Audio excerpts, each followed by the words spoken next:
सबकी लाइफ में एक साल ऐसा होता है जो उनके लिए मेमोरेबल होता है, फिर चाहे वो अच्छे वे में हो या बुरे। पर साल 2020 एक ऐसा साल है जो एक साथ सिर्फ इंडिया ही नहीं वर्ल्ड के लोगों के लिए भी काफी मेमोरेबल रहा, क्योंकि इस दौरान एक ऐसी महामारी आई जिसने लोगों को इमोशनली, फिजिकली और मेंटली भी काफी इम्पैक्ट किया। जी हाँ, कोविड-19 पेंडेमिक की ही बात हो रही है। 2 साल के मुश्किल वक्त के बाद आखिरकार चीजें नॉर्मल हो ही गई और इस बीमारी को लेकर मार्केट में वैक्सीन भी आ गई। एस्ट्राजेनेका नाम की एक फार्मा कंपनी ने यूनिवर्सिटी ऑफ ऑक्सफोर्ड के साथ मिलकर एक वैक्सीन डेवलप की, कोविशील्ड। लोगों के लिए ये एक उम्मीद की किरण थी। एस्ट्राजेनेका के इस बीमारी की वैक्सीन डेवलप करने के बाद इंडिया में इसे पुणे बेस्ड सीरम इंस्टीट्यूट ने मैन्युफैक्चर किया। पर एस्ट्राजेनेका के हाल ही में ये एडमिट करने के बाद कि उनकी कोविड-19 वैक्सीन से एक रेयर साइड इफेक्ट और ब्लड क्लॉटिंग कॉज हो सकता है और इम्यूनाइजेशन से लो प्लेटलेट्स काउंट हो सकते हैं, इस खबर ने तहलका ही मचा दिया था। यहाँ तक कि सुप्रीम कोर्ट में भी इसके अगेंस्ट एक पिटीशन फाइल होती हुई दिखी थी, जिसमें एक एक्सपर्ट बॉडी को कॉन्स्टिट्यूट करने की मांग की गई थी, जिससे वैक्सीन के साइड इफेक्ट्स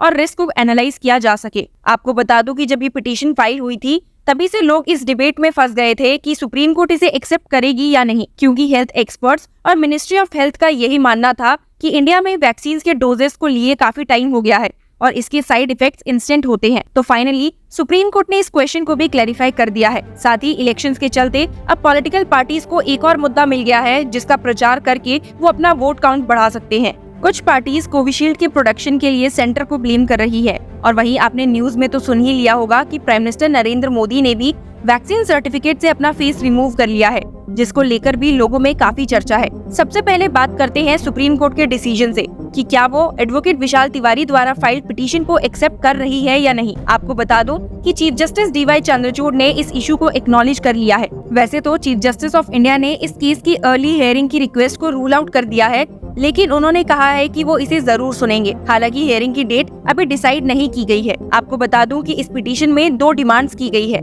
पहला कि एक एक्सपर्ट पैनल बनाया जाए to investigate the side effect, और दूसरा कि गवर्नमेंट कंपनसेशन प्रोवाइड करे to families of those who may have died after taking the drug। जहां एक तरफ सुप्रीम कोर्ट से इस खबर के आने के बाद लोगों में एक हिम्मत और उम्मीद देखने को मिली, वहीं एस्ट्राजेनेका ने एक और झटका लोगों को देते हुए वर्ल्ड वाइड अपनी वैक्सीन को विड्रॉ कर लिया। जैसे ही ये अपडेट सामने आई, राजनीतिक माहौल में एक नया शोर सुनाई दिया। आम आदमी पार्टी, जो इस वक्त केसेस की बोझ से खुद को निकालने की कोशिश कर रही है, उनके लीडर सौरभ भारद्वाज ने वेडनेसडे को सेंटर से सवाल किया कि उन्होंने वैक्सीन को अलाउ क्यों किया, जब सभी यूरोपियन नेशंस ने इसके साइड इफेक्ट्स की वजह से इसे बैन कर दिया था। In his post on X, he said, when most European nations had banned the use of Covishield vaccine due to side effects in March 2021, Indian government continued the use of this vaccine. Now facing heat from courts in the UK, they have withdrawn the vaccine world over. इससे पहले भी उन्होंने centre से Covishield vaccine के side effects के बारे में जवाब मांगा था। सिर्फ आम आदमी पार्टी लीडर ही नहीं, Rashtriya Janata Dal leader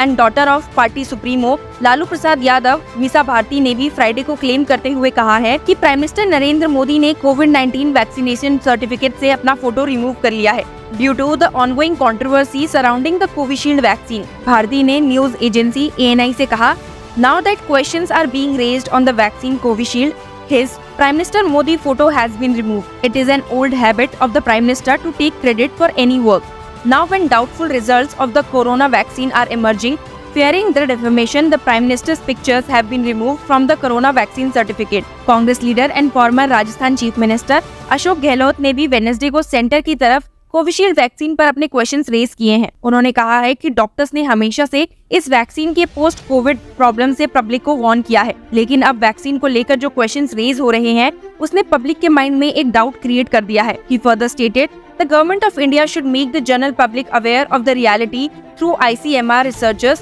and should immediately do research on people who have taken Covishield to find out what side effects it can have and what should be done to avoid them। तो जहां एक और opposition leader centre को लगातार question कर रहे हैं कि उन्होंने वैक्सीन की प्रोडक्शन और यूज को क्यों नहीं रोका, वहीं आपको बता दूं कि 2021 में भी ये क्वेश्चंस रेज किए गए थे।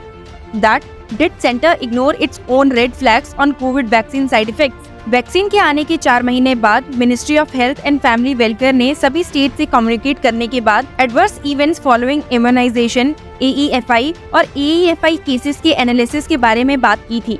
Ministry of health and family welfare ने कैटेगोरिकली स्टेट किया था that there is a very minuscule but definite risk of thromboembolic events following Covishield SII jab, but Covaxin had no such potential risk। जिसके बाद activist like Pune businessman Prafull Sharda को भी कहते हुए सुना गया कि जब ये सब वेल नोन था तो गवर्नमेंट ने सारी कंट्री को एक गिनी पिग क्यों बनाया, to boost the profits of the vaccine manufacturers. उन्होंने कहा था कि 100 से भी ज्यादा केसेस डिफरेंट कंट्रीज में फाइल्ड हैं, क्योंकि सीरियस से serious adverse effects of the vaccine सामने आ रहे थे और कई हेल्दी लोगों की इम्यूनाइजेशन के बाद डेथ हो गई थी। खैर, अब तो इन सब बातों का क्या फायदा, पर उम्मीद है कि सुप्रीम कोर्ट जल्द इस मैटर पर सुनवाई करे और कोई एक्शन ले।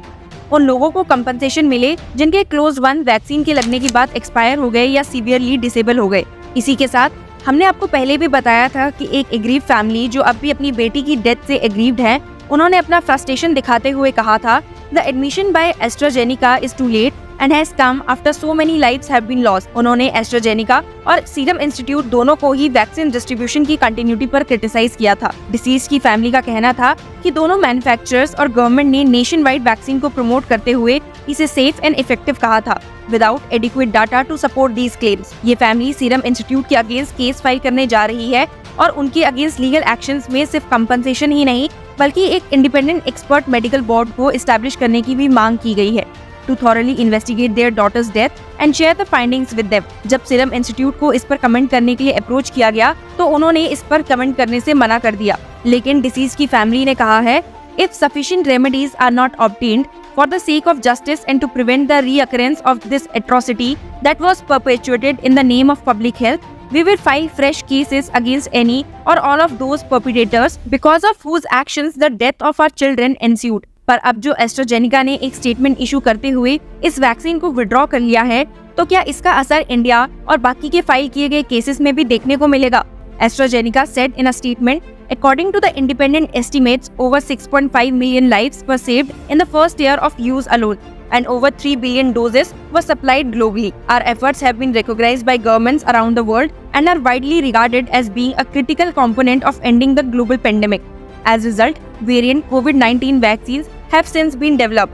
There is a surplus of available updated vaccines। We will now work with regulators and our partners to align on a clear path forward to conclude this chapter and significant contribution to the COVID-19 pandemic। Experts expect कर रहे हैं कि सभी monovalent vaccines जो original Covid strain से deal करती हैं उसे विड्रॉ और रिप्लेस किया जाए with updated vaccines that deal with a wide range of strains। जहां एक तरफ opposition leaders prime minister Narendra Modi को फोटो रिमूव करने के लिए बैश कर रहे हैं, वहीं दूसरी तरफ the ministry of health and family welfare ने स्टेट किया है कि prime ministers photograph was taken down due to the implementation of model code of conduct ahead of the 2024 Lok Sabha elections. हालांकि टुगेदर इंडिया विल डिफीट कोविड-19 court will remain with an attribution to the prime minister sans his name. Opinion काफी है और अब debate भी जोरों शोरों से है, तो क्या इस इशू पे कुछ मेजर स्टेप देखने को मिलेंगे? Tell us in the comments and keep following Law chakra.